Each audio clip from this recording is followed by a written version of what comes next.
crying foul over what it termed as unfair playing field by the IEBC chairperson Wafula Chebukati. The cohort of the agitated aspirants are now demanding vacation of office by the IEBC chairperson. Led by Third Way Alliance presidential candidate Ikuru Court, the independent presidential candidates presented a memorandum to the presidential elections returning officer Wafula Chebukati regarding to Justice Anthony Mirima ruling in a case spearheaded by Free Kenya Movement. Cecilia Lubanga with the details.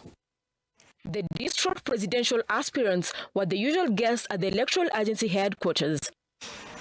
The pull effect from the Okuru Court-led team was to push the IEBC chief Wafula Chebukati to effect the landmark ruling by the High Court that nullified a section of law that IEBC used to bar independent presidential aspirants from contesting for presidency in the August 9th polls. Delivering the ruling on Tuesday, July 5th, Justice Anthony Mirima noted that IEBC erred in disqualifying the aspirants on flimsy grounds.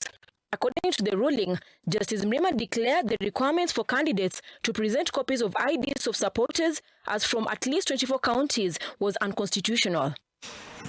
This led to a section of independent presidential aspirants on Thursday to present a memorandum to presidential election returning officer Wafula Chebukati.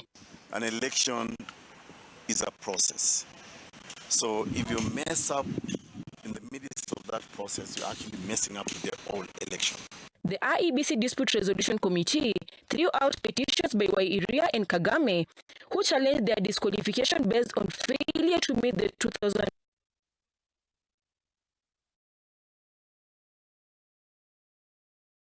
demanded for the nomination process to be done afresh. We went to court and successfully convinced the judge that what Chebukati has done is an illegality. So the final determination of who becomes the president of Kenya is based on a process. He also brought in a question of educational requirements. Some of the candidates that he has nominated to run for president of Kenya, public knowledge has it that they did not even pass primary certificate. In a fiery move, the Okot cohort are now alleging that Wafula Chebukati can no longer be entrusted with the management of this year's general elections. Chebukati achukue vitu zake sasa aende nyumbani bwana. Na tukue na referee mwingine na uchaguzi kama venye tu wakili wetu hapa amesema uchaguzi stahili kufanywa mwezi wa 8 sasa. The people who expressed their interest, even 10% did not make it.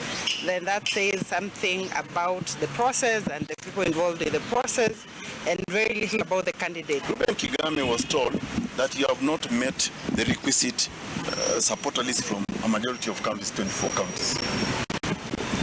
And he was told, go and regularize those counties. When he did, they could not even allow him into Bomas of Kenya. The aspirants now say Kenya is at the verge of losing lots of money in an election that is bound to be nullified, as the candidates are set to push for what they term as rightful constitutional process in the nomination of presidential candidates. As cleared candidates continue to traverse around the country, seeking votes in the run-up to the August polls, trouble seems to be looming within the corridors of IEBC, with independent presidential aspirants demanding for the resignation of Wafula Chebukati, terming him incompetent to run the office. The independent aspirants have also called for the postponement of the August elections. Cecilia Lubanga, Look Up TV, Nairobi.